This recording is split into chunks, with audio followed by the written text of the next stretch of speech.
évoluer l'humeur de vos spectateurs.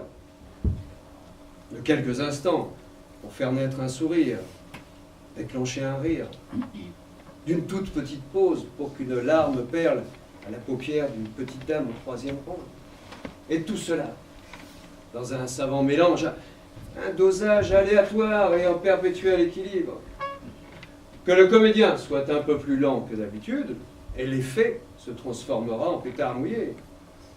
Qu'il soit un peu plus rapide, au contraire, et ce qui paraissait excellent le soir précédent se révélera de moindre intérêt. Mais vous avez raison! Mais je n'y avais vraiment jamais songé auparavant! Si nous voulons vraiment nous battre contre le temps, faisons du théâtre! Voilà. Mais quelle découverte! Quelle révélation! On apprend à tout âge. Et moi qui cherchais les moyens compliqués, des chemins impossibles, avec vous les choses paraissent tellement plus simples. Finalement, j'ai peut-être eu tort de tuer ma femme. Ça, c'est à vous de voir. Mais si, je cherchais ce que je croyais chercher là où il n'y avait rien à trouver, et j'ai trouvé ce que je cherchais là où je pensais qu'il n'y avait rien à chercher. Ou le contraire. Merci, en tout cas merci. Si j'avais un jour pu penser que ce serait un comédien qui m'apporterait la solution... Ah non, je ne suis pas comédien. Sans blague. Vous êtes bien sur un plateau de théâtre pourtant. Par hasard, oui. Les besoins de mon métier m'amènent dans les endroits les plus divers. Ça par exemple. Et si ce n'est pas indiscret? Pas du tout. Pas du tout. Je suis inspecteur de police.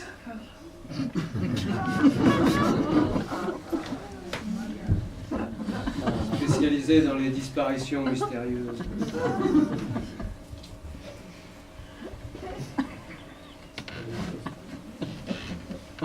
Souvent consécutives à des assassinats.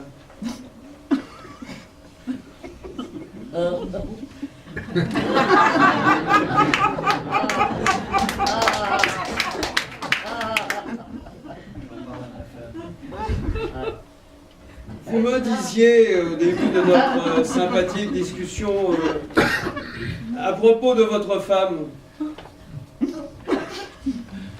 Ah, vous voilà moins bavard, brutalement. Hein. Détendez-vous. Nous avons tout notre temps.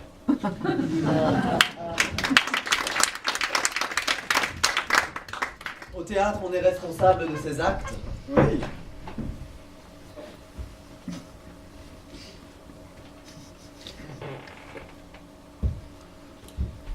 C'est Jules Renard qui l'a dit. Paraît-il. Moi, je suis moins ambitieux que lui. C'est-à-dire? Je me sens responsable de ma scène. Ce n'est déjà pas si mal. C'est une façon de voir les choses. Au final, le résultat sera le même. Pourquoi donc? Vous serez jugé sur vos actes. C'est déprimant. Oui. Je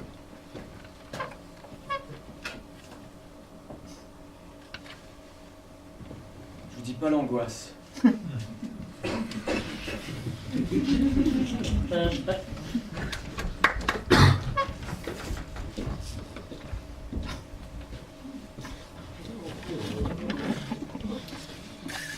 Ne restons pas ici.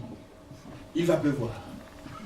Ainsi donc, Seigneur, c'est dans cette sinistre cave que vous avez fait exécuter mon père? Et les pluies en cette saison sont souvent fort violentes. Vous vous défendez mal? Et même si votre visage est habile à dissimuler, je vois bien que vous mentez. Allons donc tous cet arbre. Là, nous pourrons causer. En tout cas, je ne resterai pas une minute de plus dans ce cachot. Tu te demandes sans doute, Maria, pourquoi j'ai demandé à te voir seule, à l'air libre, malgré ce ciel menaçant. Ce lieu est étouffant, sire. Ces voûtes de pierre m'oppressent. Veuillez me faire sortir. Mais tu racontes n'importe quoi. Ben c'est la meilleure, ben c'est toi qui débloques. Pourquoi m'appelles-tu Seigneur d'abord? Ben toi, Maria, je me suis jamais prénommée Maria. Qu'est-ce que c'est que cette histoire de cave voûtée, puisqu'on est dehors? Dehors? La première nouvelle, on a toujours joué ça dans une cave voûtée.